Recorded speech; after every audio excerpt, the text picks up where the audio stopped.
Viewers welcome back in programme जी doctor साहब programme ਨੂੰ ਹੋਰ ਅੱਗੇ ਵਧਾਵਾਂਗੇ ਬਟ ਉਸ ਤੋਂ ਪਹਿਲਾਂ ਅਸੀਂ ਆਪਣੇ ਦਰਸ਼ਕਾਂ ਦੇ ਜੋ ਫੇਸਬੁੱਕ ਮੈਸੇਜ ਨੇ ਪਹਿਲੇ ਜਾਂ ਦੂਸਰੇ ਸੈਗਮੈਂਟ ਤੇ ਉਹ ਲੈਂਦੇ ਆ ਸਾਡੇ ਕੋਲ ਪਹਿਲੇ ਸੈਗਮੈਂਟ ਤੇ 53 ਦੇ ਮੈਸੇਜ ਨੇ ਅਸੀਂ ਸਭ ਦਾ ਬਹੁਤ-ਬਹੁਤ ਸ਼ੁਕਰੀਆ ਅਦਾ ਕਰਦੇ ਆ ਇੰਜੀਨੀਅਰ ਮੁਹੰਮਦ ਬਿਲਾਲ ਲਿਖਦੇ ਨੇ hello dear doctor Amarjeet Singh as I think if we want to be free from Indian occupation we should convey our cause to the common person of Punjab.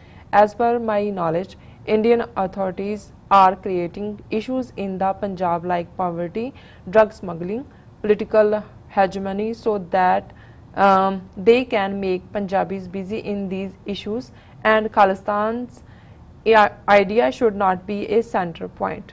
जी बिल्कुल ठीक फरमाया इन्होंने कि बहुत वार असल निशाने तो खुंझाण दे लई ध्यान पासे करन दे लई इशू खड़े कर दिते जांदे ने जी और ये जिहड़ी जलालाबाद दे विच बड़ी अणमनुखी वहशियाना कार्रवाई कीती है एजेंसियां ने इस दा मकसद भी जिहड़ा है सिखां नूं उलझाना है डराउणा धमकाना है उस खिते च डरा धमका के ਤਾਂ ਕਿ ਬਾਕੀ ਦੇ ਸਿੱਖ ਅਫਗਾਨ ਜਿਹੜੇ ਨੇ ਉੱਥੋਂ ਹਿਜਰਤ ਕਰ ਜਾਣ ਜਿਵੇਂ ਚਿੱਠੀ ਸਿੰਘਪੁਰਾ ਚ ਕਸ਼ਮੀਰੀ ਸਿੱਖਾਂ ਤੋਂ ਕਰਵਾਉਣਾ ਚਾਹੁੰਦੇ ਸੀ ਸਿੱਖਾਂ ਔਰ ਮੁਸਲਮਾਨਾਂ ਦੇ ਵਿਚਕਾਰ ਬੈਡ ਬਲੱਡ ਪੈਦਾ ਹੋਏ ਔਰ ਜਿਹੜੇ ਇੰਟਰਨੈਸ਼ਨਲੀ ਇਸ ਵੇਲੇ ਆਜ਼ਾਦੀ ਲਈ ਡਾਇਸਪੋਰਾ ਸਿੱਖ ਖੜੇ ਨੇ ਉਹ ਇਹਨਾਂ ਮਸਲਿਆਂ ਦੇ ਵਿੱਚ ਉਲਝਣ ਇਵੇਂ ਹੀ ਪੰਜਾਬ ਦੇ ਵਿੱਚ ਡਰੱਗਸ ਅਸੀਂ ਤਾਂ ਲੰਬੇ ਸਮੇਂ ਤੋਂ ਕਹਿੰਦੇ ਆ ਰਹੇ ਹਾਂ ਕਿ ਇਹ ਐਜ਼ ਏ ਵੈਪਨ ਇਸਤੇਮਾਲ ਕੀਤਾ ਜਾ ਰਿਹਾ ਔਰ ਹੁਣ ਸਾਹਮਣੇ ਹੈ ਕਿ ਕਾਂਗਰਸ ਔਰ ਅਕਾਲੀ ਦੋਵੇਂ ਹੀ ਰਲੇ ਹੋਏ ਨੇ और इहदे बावजूद के गुटके ते हथ रख के सौं खाण वाला अमरिंदर जिहड़ा है हुण अज उन्होंने पंजाब कैबिनेट ने दिल्ली नूं लिख के भेजिया कि जी डेथ सेंटेंस दिओ ड्रग पैडलर जां दूजिआं नूं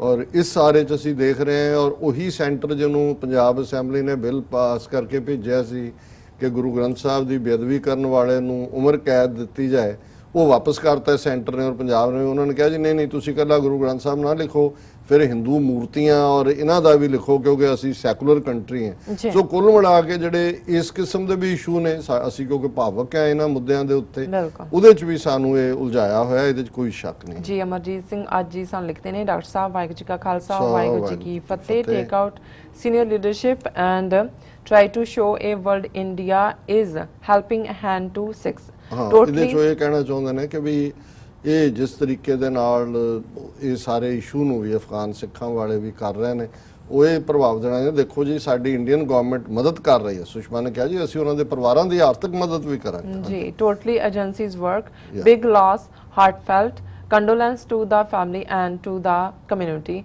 this attack is on humanity ज़ाहिर है कि बिल्कुल ये एजेंसी वर्क है इस बारे कोई शक नहीं है और ये दिल नूं वलुंदरन वाला बिल्कुल नो डाउट बिल्कुल बिल्कुल पिंदर जिका सान लिखदे ने एक पिंदर चिक्का जिका सानू लिखदे चिक्का सॉरी ਇਹ ਸਭ ਕੁਝ ਬ੍ਰਾਹਮਣਾਂ ਨੇ ਇਸ ਕਰਕੇ ਕਰਵਾਇਆ ਕਿਉਂਕਿ ਪੰਜਾਬ ਵਿੱਚ ਬਰਗਾੜੀ ਮਸਲੇ ਵਿੱਚ ਮੁਸਲਮਾਨ ਵਿਚਕਾਰ ਏਕਤਾ ਹੈ हाँ मुसलमान भाईचारा इकट्ठा होया ਉਹਦੇ ਚ ਕੋਈ ਸ਼ੱਕ ਨਹੀਂ ਹੈ ਕਿ ਪਹਿਲੀ ਵਾਰ ਜਿੱਦਨ ਪਹਿਲੇ ਦਿਨ 1 ਜੂਨ ਨੂੰ ਇਹ ਸ਼ੁਰੂਆਤ ਹੋਈ ਉੱਥੇ ਮੋਰਚੇ ਦੀ ਉਹਦੇ ਚ ਵੀ ਮੁਸਲਮਾਨਾਂ ਦਾ ਡੈਲੀਗੇਸ਼ਨ ਉੱਥੋਂ ਮਲੇਰਕੋਟਲੇ ਤੋਂ ਔਰ ਹੌਲੀ ਹੌਲੀ ਸਾਰੇ ਆ ਰਹੇ ਨੇ ਔਰ ਇਹ ਕੁੱਲ ਮਿਲਾ ਕੇ ਮੈਂ ਇਹਨੂੰ ਇੱਕ ਘਟਨਾ ਨਾਲ ਨਹੀਂ ਜੋੜ ਕੇ ਦੇਖਦਾ ਮੈਂ ਸਮਝਦਾ ਵੀ ਜਿਹੜੀ ਇਸ ਵੇਲੇ ਗੁੱਡਵਿਲ ਹੈ ਪੰਜਾਬ ਦੇ ਵਿੱਚ ਵੀ ਸਿੱਖਾਂ ਮੁਸਲਮਾਨਾਂ ਚ ਔਰ ਇੰਟਰਨੈਸ਼ਨਲੀ ਖਾਸ ਤੌਰ ਤੇ ਔਰ ਪਾਕਿਸਤਾਨ ਦੇ ਵਿੱਚ ਜਿਹੜੀ ਮੁਹੱਬਤ ਹੈ ਸਿੱਖਾਂ ਦੇ ਲਈ ਔਰ इस सारे ਇੱਕੋ ਹੀ ਤਰੀਕੇ ਨਾਲ ਸੈਬੋਟਾਜ ਕਰ ਸਕਦੇ ਨੇ ਕਿ ਭਾਈ ਤੁਸੀਂ ਉਹ ਕਾਰਾ ਕਰਵਾਓ ਔਰ ਕਹੋ ਜੀ ਇਹ ਤਾਂ ਉਹਨਾਂ ਨੂੰ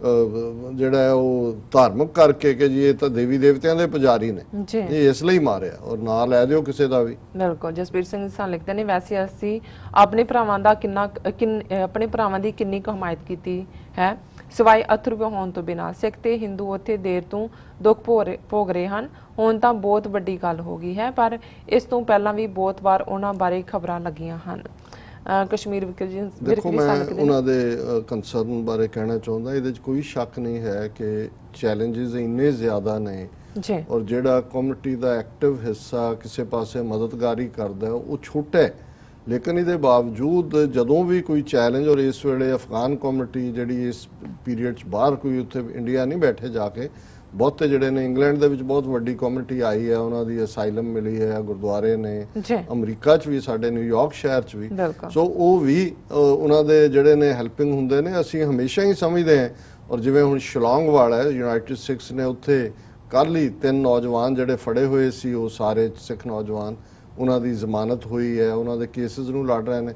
ਸੋ ਲੈ ਦੇ ਕੇ ਜਿੰਨੇ ਅਸੀਂ ਆਪਣੇ ਲੈਵਲ, ਇਹ ਠੀਕ ਹੈ ਕਿ ਸਿੱਖਾਂ ਦਾ ਇੱਕ ਜਿਹੜਾ ਅਮੀਰ ਤਬਕਾ ਹੈ ਖਾਸ ਤੌਰ ਤੇ, ਉਹਨੂੰ ਬਹੁਤਾ ਫਰਕ ਨਹੀਂ ਪੈਂਦਾ, ਉਹਨਾਂ ਦੀ ਲਾਈਫ ਉਹ ਆਪਣੀਆਂ ਗਿਣਤੀਆਂ 'ਚ ਲੱਗੇ ਹੋਏ ਨੇ। ਪਰ ਜਿੰਨਾ ਕੁ ਸਾਡੇ ਵਰਗੀ ਸੋਚ ਵਾਲੇ ਨੇ ਜਾਂ ਕਾਮਨ ਕਿਰਤੀ ਸਿੱਖ ਨੇ, ਉਹ ਜਿੰਨੇ ਕੁ ਜੋਗੇ ਨੇ ਉਨੀ ਕੁ ਕਿਤੇ ਵੀ ਹੁੰਦਾ ਉਹ ਮਦਦ ਕਰਦੇ। ਬਿਲਕੁਲ। ਕਸ਼ਮੀਰ ਵਿਕ ਜੀ ਸਾਨੂੰ ਲਿਖਦੇ ਨੇ, ਰਾਜ ਸਾਹਿਬ ਤੁਹਾਨੂੰ ਤੇ ਤੁਹਾਡੀ ਸਾਰੀ ਟੀਮ ਨੂੰ ਵਾਹਿਗੁਰੂ ਜੀ ਕਾ ਖਾਲਸਾ ਵਾਹਿਗੁਰੂ ਜੀ ਕੀ ਫਤਿਹ। ਇਹਨਾਂ ਨੇ ਖਾਲਸਾ ਜ਼ਿੰਦਾਬਾਦ ਦੇ ਨਾਰੇ ਵੀ ਲਗਾਏ ਨੇ।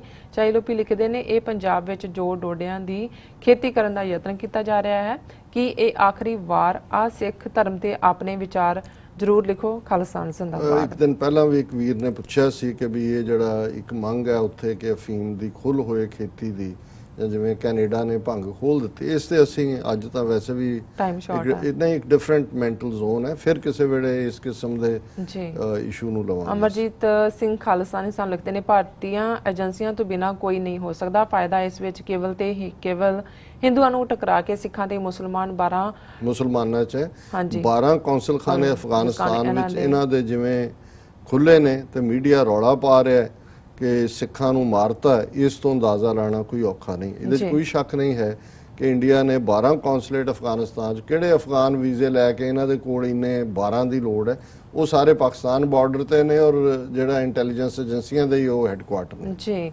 ਮਨਮੰਤਰ ਕੌਰ ਭੈਣ ਜੀ ਸਾਨੂੰ ਲਿਖਦੇ ਨੇ, ਦੀ terrible news from Jalalabad, terrible news from Jalalabad, Afghanistan has shaken all of us and rightfully filled us with suspicion as to who could be behind this evil act. It simply makes no sense to target Sikhs. This trend is worrisome. Vaiguru families ਨੂੰ ਪਾਣਾ ਬਣਨ ਦਾ ਪਲ ਬਖਸ਼ਣ। ਜੀ ਹਾਂ ਭੈਣ ਜੀ, ਤੁਸੀਂ ਬਿਲਕੁਲ ਠੀਕ ਫਰਮਾਇਆ। ਇਹਨੇ ਜਿਹੜਾ ਦਿਲਾਂ ਨੂੰ ਇਸ ਕਿਸਮ ਦੀ ਧੂ ਪਾਈ ਹੈ, ਔਰ ਜਿੰਨੀਆਂ ਕਾਲਾਂ ਸਵੇਰ ਦੀਆਂ ਮੈਂ ਲਈਆਂ ਨੇ, ਮੈਂ ਦੇਖ ਸਕਦਾ ਕਿ ਵੀ ਮੈਨੂੰ ਕਈ ਵਾਰੀ ਜਦੋਂ ਮੈਂ ਸ਼ੁਰੂ 'ਚ ਕਿਹਾ ਸੀ ਕਿ ਵੀ ਸਾਡੀ ਜਿਹੜੀ ਇੱਕ ਭਾਵਕ ਏਕਤਾ ਹੈ, ਅੱਜ ਵੀ ਅਸੀਂ ਇੱਕ ਲੜੀ 'ਚ ਪਰੋਏ ਹੋਏ ਹਾਂ। ਇੱਦਾਂ ਦੇ ਵੇਲੇ ਸਾਡਾ ਵਸਟ ਆਵਰ ਵੀ ਹੈ, ਪਰ ਇਹ ਸਾਡਾ ਫਾਈਨ ਆਵਰ ਵੀ ਹੁੰਦਾ ਹੈ ਕਿ ਅਸੀਂ ਬਤੌਰੇ ਸਿੱਖ ਸੋਚਦੇ ਹਾਂ, ਔਰ ਉਹ ਸਾਡੇ ਸਾਹਮਣੇ ਹੈ ਕਿ ਭਾਈ ਸਾਰੀ ਕੌਮ ਜਿਹੜੀ ਹੈ ਇਸ ਮੁੱਦੇ ਦੇ ਉੱਤੇ ਉਸ ਪੀੜ ਨੂੰ ਜਿਹੜਾ ਹੈ ਉਹ ਆਪਣੀ ਪੀੜ ਸਮਝਦੀ। ਜੀ ਡਾਕਟਰ ਸਾਹਿਬ, ਹੁਣ ਆਪਾਂ ਚਾਹਾਂਗੇ ਕਿ ਅੱਜ ਦਾ ਵਿਚਾਰ ਹੋ ਜਾਏ, ਕਿਉਂਕਿ ਸਮਾਂ ਸੀਮਾ ਬਹੁਤ ਘੱਟ ਹੈ। ਜੀ ਡਾਕਟਰ ਸਾਹਿਬ। ਅੱਛਾ, ਟੌਪਿਕ ਚਲੋ ਸੌਰੀ ਮੰਗਦੇ ਹਾਂ। ਕੋਈ ਗੱਲ ਨਹੀਂ ਜੀ। ਜਿਵੇਂ ਅਸੀਂ ਸੋਮਵਾਰ ਦੇ ਪ੍ਰੋਗਰਾਮ 'ਚ ਭਾਈ ਗੁਰਦਾਸ ਜੀ ਦਾ ਕਵਿਤ ਸਵਈਆ ਵਿਚਾਰਦੇ ਜੀ, ਅੱਜ 221 ਨੰਬਰ ਸਵਈਆ, ਔਰ ਇਹ ਬ੍ਰਿਜ ਭਾਸ਼ਾ 'ਚ ਹੈ। ਜਿਵੇਂ ਇਹ ਸਾਰੇ ਕਵਿਤ ਸਵਈਏ ਬ੍ਰਿਜ ਭਾਸ਼ਾ 'ਚ ਨੇ ਜੀ। ਜਨਨੀ ਸੁਤੈ ਬਿਖ ਦੇਤ ਹੇਤ ਕੌਣ ਰਾਖੈ, ਘਰ ਮੁਸੈ ਪਾਰੂਆ ਕਹੋ ਕੈਸੇ ਰਾਖੀਐ, ਕਰੀਐ ਜੋ ਬੋਰੈ ਨਾਵ ਕਹੋ ਕੈਸੇ ਪਾਵੇ ਪਾਰ, ਅਗ ਆਊ ਬਾਟ ਪਾਰੇ ਕਾਪੈ ਦੀਨ ਭਾਖੀਐ, ਖੇਤੈ ਜੋ ਖਾਏ ਬਾਰ ਕੌਣ ਧਾਏ ਰਾਖਣ ਹਾਰ, ਚੱਕਰਵੈ ਕਰੈ ਅਨਿਆਓ पूछै कौन साखी है, रोगिया जो वैद मारे मित्र जो कमावै ध्रो, गुर ना मुक्त करे कापै अबिलाखी है। ਇਹਦੇ बड़े खूबसूरत अंदाज ਇਹ ਇਵੇਂ ਹੀ ਹੈ ਜਦੋਂ ਅਸੀਂ ਸਧਾਰਨ ਵੀ ਵਿਚਾਰ ਕੇ ਵੀ ਕਹਾਂਗੇ ਕਿ ਜੀ ਇਹ ਤਾਂ ਵਾੜ ਹੀ ਖੇਤ ਨੂੰ ਖਾ ਰਹੀ ਹੈ। ਹੁਣ ਤੁਸੀਂ ਵਾੜ ਇਸ ਲਈ ਦਿੱਤੀ ਹੁੰਦੀ ਹੈ ਕਿ ਉਹਨੇ ਖੇਤ ਨੂੰ ਡਿਫੈਂਡ ਕਰਨਾ, ਜੇ ਵਾੜ ਖੇਤ ਨੂੰ ਖਾਣ ਤੇ ਆ ਜਾਏ ਤੇ ਉਹਨੂੰ ਕੌਣ ਬਚਾ ਸਕਦਾ। ਹੁਣ ਮਾਂ ਹਰ ਹਾਲਤ 'ਚ ਆਪਣੇ ਪੁੱਤ ਧੀ ਦੇ ਲਈ ਜਿਹੜੀ ਹੈ ਜਫਰ ਜਾਲਦੀ ਹੈ, ਉਸ ਨੂੰ ਉਹ ਖੁਸ਼ ਦੇਖਣਾ ਚਾਹੁੰਦੀ, ਪਰ ਜੇ ਮਾਂ ਹੀ ਪੁੱਤਰ ਨੂੰ ਜ਼ਹਿਰ ਦੇਣ ਤੇ ਆ ਜਾਏ ਤਾਂ ਪੁੱਤਰ ਨੂੰ ਕੌਣ ਬਚਾ ਸਕਦਾ। ਇਸੇ ਤਰ੍ਹਾਂ ਆਗੂ ਜਿਹੜਾ ਹੈ ਉਸ ਤੋਂ ਐਕਸਪੈਕਟ ਹੁੰਦਾ ਹੈ ਕਿ ਵੀ ਉਹ ਲੀਡ ਕਰੇਗਾ, ਲੋਕਾਂ ਨੂੰ ਸੇਫ ਥਾਂ ਤੇ ਪਹੁੰਚਾਏਗਾ, ਤੇ ਜੇ ਉਹੀ ਔਜੜ ਪਾ ਦੇ ਤੇ ਫਿਰ ਕੀ ਕੀਤਾ ਜਾ ਸਕਦਾ। ਸੋ ਇਹ ਸਾਰੀਆਂ ਹੀ ਉਦਾਹਰਨਾਂ ਜਿਹੜੀਆਂ ਨੇ ਉਹ ਭਾਈ ਸਾਹਿਬ ਨੇ ਅਲੰਕਾਰ ਇਸਤੇਮਾਲ ਕੀਤੇ ਨੇ ਜੀ, ਔਰ ਉਹਨਾਂ ਨੇ ਪਹਿਲਾਂ ਮਾਂ ਤੋਂ ਹੀ ਸ਼ੁਰੂ ਕੀਤਾ। ਜਨਨੀ ਸੁਤੈ ਬਿਖ ਦੇਤ ਹੇਤ ਕੌਣ ਰਾਖੇ, ਕਿ ਜੇ ਮਾਂ ਹੀ ਪੁੱਤ ਨੂੰ ਜ਼ਹਿਰ ਦੇਣ ਤੇ ਆ ਜਾਏ ਕਿ ਜ਼ਹਿਰ ਦੇ ਕੇ ਮਾਰ ਦੇਣਾ, ਤਾਂ ਉਹਨੂੰ ਕੌਣ ਬਚਾ ਸਕਦਾ, ਕੌਣ ਰੱਖ ਸਕਦਾ। ਘਰ ਮੁਸੈ ਪਾਰੂਆ ਕਹੋ ਕੈਸੇ ਰਾਖੀਏ। ਹੁਣ ਤੁਸੀਂ ਚੌਂਕੀਦਾਰ ਰੱਖਿਆ ਹੈ ਵੀ ਇਹ ਘਰ ਦੀ ਰਾਖੀ ਕਰੇਗਾ, ਤੇ ਚੌਕੀਦਾਰ ਹੀ ਤੁਹਾਡੇ ਤਾਲੇ ਭੰਨ ਕੇ ਜਿਹੜਾ ਉਹ ਲੁੱਟ ਕੇ ਲੈ ਜਾਏ ਲੁੱਟ ਕੇ ਲੈ ਜੇ ਫਿਰ ਤੇ ਕੌਣ? ਉਹਨੂੰ ਕਿਹਨੂੰ ਤੁਸੀਂ ਜਿਹੜਾ ਉਹ ਜਾ ਕੇ ਪੁਕਾਰ ਕਰੋਗੇ? ਜੀ ਕਰੀਆ ਜੋ ਬੋਰਿਆ ਨਾਵ, ਕਰੀਆ ਹੁੰਦਾ ਬੋਟਮੈਨ। ਹੁਣ ਤੁਸੀਂ ਕਿਸ਼ਤੀ ਕੀਤੀ ਕਿ ਮਲਾਹ ਨੇ ਤੁਹਾਨੂੰ ਦੂਜੇ ਕੰਢੇ ਲੈ ਜਾਣਾ, ਤੇ ਉਹੀ ਤੁਹਾਨੂੰ ਜਿਹੜੀ ਕਿਸ਼ਤੀ ਹੈ ਮਲਾਹ ਹੀ ਡੋਬ ਦੇ। ਕਰੀਆ ਜੋ ਬੋਰਿਆ ਨਾਮ, ਕਹੋ ਕੈਸੇ ਪਾਵੇ ਪਾਰ, ਪਰੇ ਫਿਰ ਕਿਹਨੇ ਲੈ ਕੇ ਜਾਣਾ? ਅਗਾਊ ਬਾਟ ਪਾਰੇ, ਕਾਪੇ ਦੀਨ ਭਾਖੀਏ, ਕਿ ਜੇ ਆਗੂ ਨਹੀਂ ਜਿਹੜਾ ਉਹ ਤੁਹਾਨੂੰ ਉਜੜ ਪਾ ਦੇਣਾ ਤੇ ਤੁਸੀਂ ਫਿਰ ਵਿਚਾਰਾ ਆਮ ਆਦਮੀ ਕੀ ਕਰੇਗਾ ਜੇ ਲੀਡਰ ਹੀ ਤੁਹਾਨੂੰ ਮਾਰਨ ਤੇ ਆ ਜਾਏ? ਜੀ ਖੇਤੈ ਜੋ ਖਾਏ ਬਾਹਰ, ਕੌਣ ਧਾਏ ਰਾਖਣ ਹਾਰ। ਜੇ ਵਾੜ ਜਿਹੜੀ ਹੈ ਉਹ ਖੇਤ ਨੂੰ ਖਾਣ ਤੇ ਆ ਜਾਏ ਤਾਂ ਉਹਨੂੰ ਕੌਣ ਬਚਾ ਸਕਦਾ ਖੇਤ ਨੂੰ? ਚੱਕਰਵੈ ਕਰੈ ਨਿਆਓ, ਪੁੱਛੈ ਕੌਣ ਸਾਖੀ ਹੈ। ਚੱਕਰਵੈ ਹੁੰਦਾ ਬਾਦਸ਼ਾਹ, ਕਿ ਬਈ ਤੁਸੀਂ ਜਿਹੜੀ ਰਿਆਇਆ ਉਹ ਬਾਦਸ਼ਾਹ ਤੋਂ ਤਾਂ ਇਨਸਾਫ ਲਈ ਜਾਂਦੀ ਹੈ, ਇਨਸਾਫ ਕਹਿੰਦੀ ਹੈ, ਅਦਲ ਅਦਲ। ਜੀ ਤੇ ਜੇ ਬਾਦਸ਼ਾਹ ਹੀ ਨਿਆਂ ਕਰੇ, ਬਾਦਸ਼ਾਹ ਹੀ ਜਿਹੜਾ ਹੈ ਉਹ ਇਨਸਾਫ ਡਿਨਾਈ ਕਰੇ, ਤੇ ਫਿਰ ਕਿਹਨੇ ਇਨਸਾਫ ਦੇਣਾ? ਰੋਗੀ ਹੈ ਜੋ ਵੈਦ ਮਾਰੇ, ਮਿੱਤਰ ਜੋ ਕਮਾਵੇ ਧਰੋ। ਤੁਸੀਂ ਡਾਕਟਰ ਕੋਲ ਜਾਂਦੇ ਹੋ ਇਲਾਜ ਦੇ ਲਈ, ਤੇ ਜੇ ਵੈਦ ਜਾਂ ਡਾਕਟਰ ਇਹ ਕਹੇ ਵੀ ਇਹਨੂੰ ਜ਼ਹਿਰ ਦੀ ਪੁੜੀ ਦੇ ਕੇ ਹੀ ਮਾਰ ਦੇਣਾ, ਮਰੀਜ਼ ਤਾਂ ਗਿਆ ਹੈ, ਉਹ ਤਾਂ ਉਹਦੇ ਵਸ ਪਿਆ ਹੋਇਆ। ਜੀ ਔਰ ਮਿੱਤਰ ਜੋ ਕਮਾਵੇ ਧਰੋ, ਤੁਸੀਂ ਦੋਸਤ ਜਾਂ ਸਹੇਲੀ ਕਿਸੇ ਨੂੰ ਬਣਾਉਂਦੇ ਹੋ ਕਿ ਉਹ ਤੁਹਾਡੇ ਦੁੱਖ ਸੁੱਖ ਦਾ ਸਾਥੀ ਹੈ, ਔਰ ਉਹ ਤੁਹਾਡੇ ਤੁਸੀਂ ਉਹਦੇ ਤੇ ਇਤਬਾਰ ਕਰਦੇ ਹੋ, ਜਿਸ ਤੇ ਇਤਬਾਰ ਕਰੋ ਉਹੀ ਮਿੱਤਰ ਹੁੰਦਾ। ਤੇ ਜੇ ਉਹੀ ਧਰੋ ਕਮਾਏ, ਉਹੀ ਤੁਹਾਡੇ ਨਾਲ ਜਿਹੜਾ ਵਿਸਾਹਘਾਤ ਕਰੇ, ਤੇ ਇਹ ਸਭ ਉਦਾਹਰਨਾਂ ਭਾਈ ਸਾਹਿਬ ਨੇ ਇਸ ਲਈ ਦਿੱਤੀਆਂ। ਗੁਰ ਨਾ ਮੁਕਤ ਕਰੇ, ਕਾਪੈ ਅਬ ਲਾਖੀਏ, ਕਿ ਗੁਰੂ ਉਹੀ ਹੋਣਾ ਚਾਹੀਦਾ ਹੈ ਜਿਹੜਾ ਮੁਕੰਮਲ ਹੈ, ਜਿਹੜਾ ਤੁਹਾਨੂੰ ਮੁਕਤੀ ਦੇ, ਜਿਹੜਾ ਤੁਹਾਨੂੰ ਸੱਚ ਦਾ ਰਸਤਾ ਦੱਸੇ। ਜੀ ਕਿਉਂਕਿ ਉੱਥੇ ਤੁਸੀਂ ਅਗਿਆਨਤਾ ਤੋਂ ਛੁਟਕਾਰਾ ਪਾਉਣ ਲਈ ਤਾਂ ਗਿਆਨ ਦੇ ਕੋਲ ਜਾਂਦੇ ਹੋ।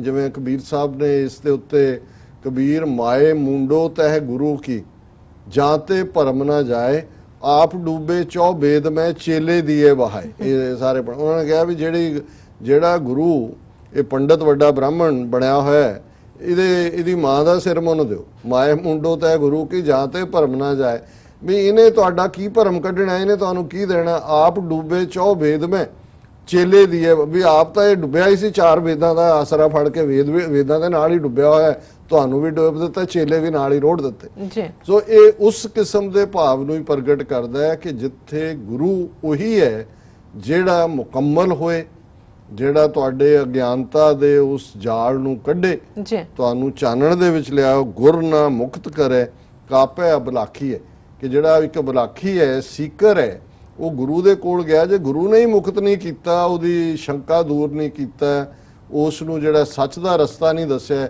ਤੇ ਉਸ ਬਲਾਖੀ ਦੇ ਕੋਲ ਫਿਰ ਕੀ ਬਚਦਾ ਹੈ? ਸੋ ਇਹ ਅੱਜ ਦਾ ਵਿਚਾਰ। ਜੁਝਾਰ ਸਾਹਿਬ ਤੁਹਾਡਾ ਬਹੁਤ ਬਹੁਤ ਸ਼ੁਕਰੀਆ, ਤੁਸੀਂ ਅੱਜ ਦੇ ਅਹਿਮ ਇਸ਼ੂ ਤੇ ਅੱਜ ਦਾ ਵਿਚਾਰ ਸਾਡੇ ਦਰਸ਼ਕਾਂ ਨਾਲ ਸਾਂਝਾ ਕੀਤਾ। ਇਸ ਨਾਲ ਆਪਣੇ ਵਿਊਅਰਸ ਕੋਲ ਨੇ ਇਜਾਜ਼ਤ। ਵਿਊਅਰਸ, ਸਾਡੇ ਪ੍ਰੋਗਰਾਮ ਦਾ ਸਮਾਂ ਇੱਥੇ ਸਮਾਪਤ ਹੁੰਦਾ। ਤੁਸੀਂ ਆਪਣੀ ਰਾਏ ਤੇ ਸੁਝਾਅ ਸਾਨੂੰ ਭੇਜਣਾ ਨਾ ਭੁੱਲਣਾ ਸਾਡੇ ਇਸ ਪਤੇ ਤੇ sos@tv84.tv ਤੇ ਅਸੀਂ ਆਪਣਾ ਪ੍ਰੋਗਰਾਮ ਲੈ ਕੇ ਫਿਰ ਦੁਬਾਰਾ ਹਾਜ਼ਰ ਹੋਵਾਂਗੇ। ਤਦ ਤੱਕ ਲਈ ਮੈਨੂੰ ਤੇ ਆਪਣਾ ਸੁਣਾ ਗਿਆ ਦੋ ਦੇਖਦੀ ਰਹੋ TV84। ਬੁਲਾ ਦਿਓ ਫਤਿਹ। ਵਾਹਿਗੁਰੂ ਜੀ ਕਾ ਖਾਲਸਾ, ਵਾਹਿਗੁਰੂ ਜੀ ਕੀ ਫਤਿਹ।